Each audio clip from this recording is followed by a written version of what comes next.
नमस्कार दोस्तों, स्वागत है आपका आपके अपने YouTube चैनल आर के वर्मा इलेक्ट्रिकल पर।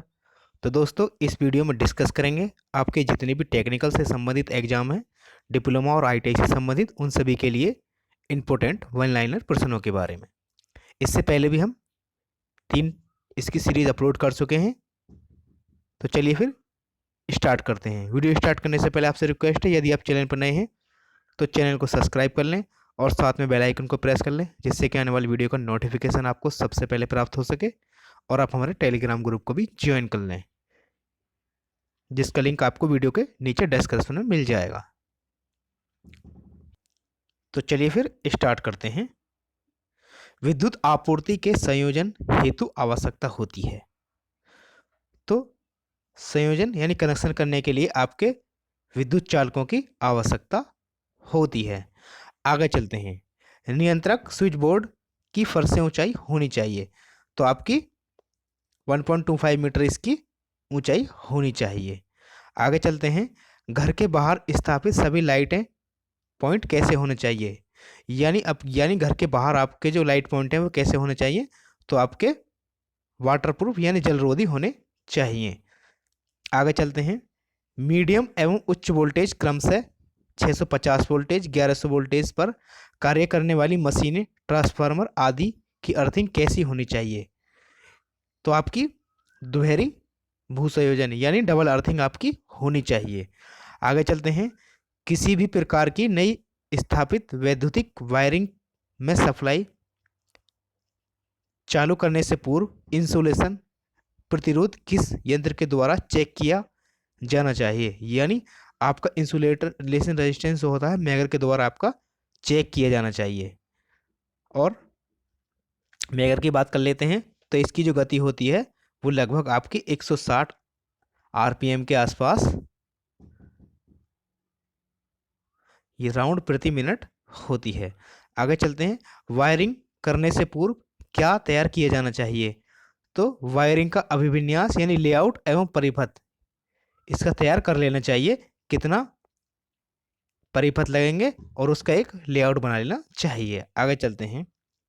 टिन एवं सीसा धातु से मिश्र धातु का प्रयोग किन किन कार्यों के लिए किया जाता है, तो आपका फ्यूज तार एवं सोल्डर बनाने के लिए इसका प्रयोग किया जाता है।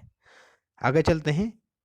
PVC का पूरा नाम क्या है, तो PVC का आपका पूरा नाम पॉली विनाइल क्लोराइड इसकी फुल फॉर्म होती है। एग्जाम के लिए बहुत ही महत्वपूर्ण है। आगे चलते हैं।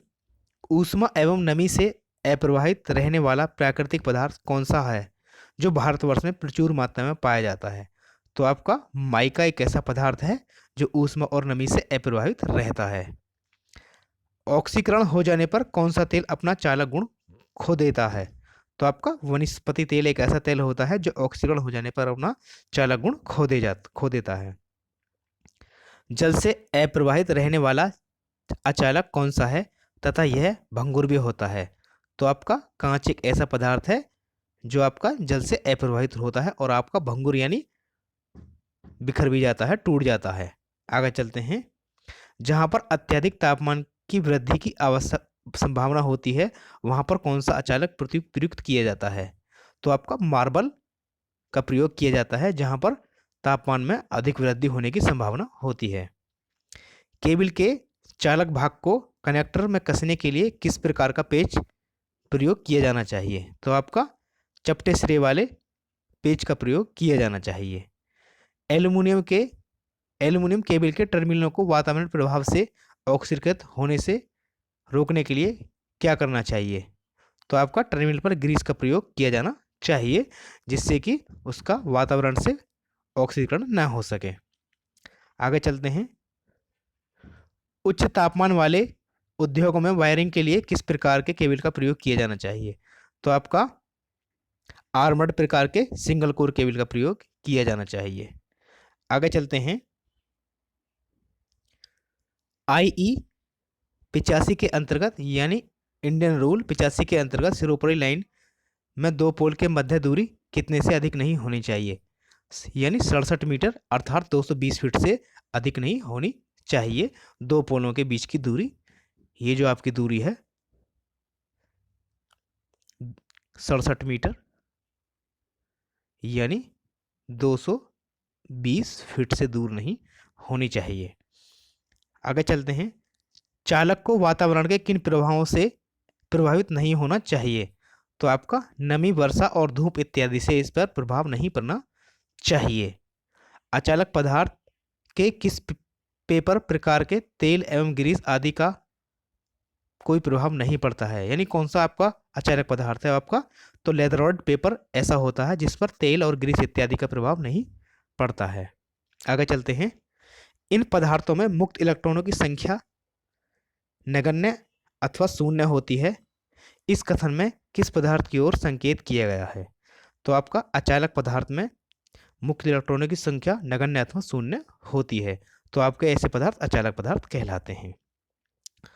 आगे चलते हैं, एक कठोर रबड़ जैसा पदार्थ जो कि 180 डिग्री सी पर जलने लगता है तथा यह अम्लों से क्रिया नहीं करता है, किस पदार्थ की विशेषता है? तो आपका एबोनाइट एक ऐसा पदार्थ होता है जो 180 डिग्री पर जलने लगता है और अम्लों से क्रिया नहीं करता है।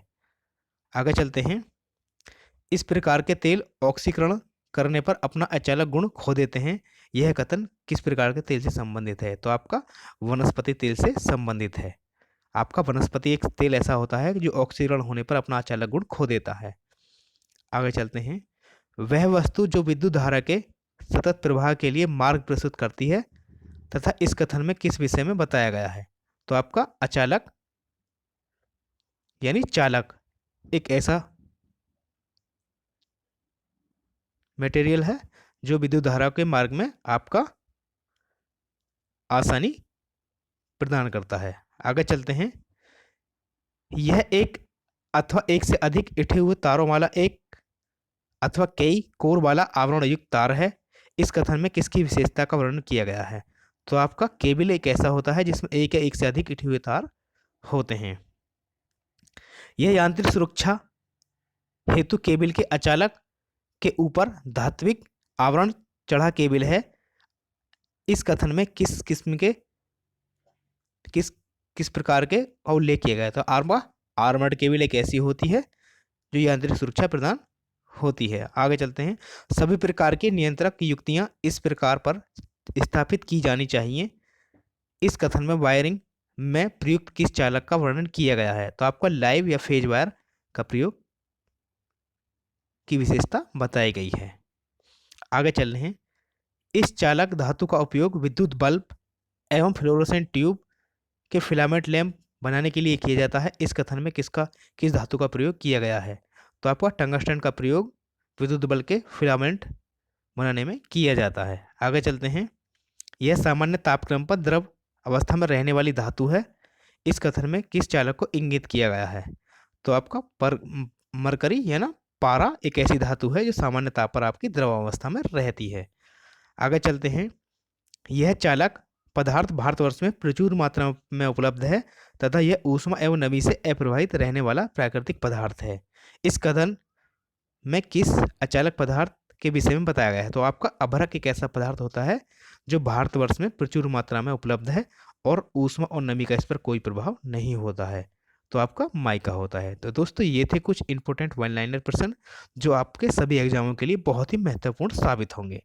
तो मिलते हैं आपसे अगली वीडियो में, तब तक बने रहे हमारे चैनल पर और प्लीज़ चैनल पर नए हैं तो सब्सक्राइब कर लें और साथ में बेल आइकन को प्रेस कर लें और प्लीज़ वीडियो को ज़्यादा से ज़्यादा लाइक और शेयर करें। धन्यवाद दोस्तों।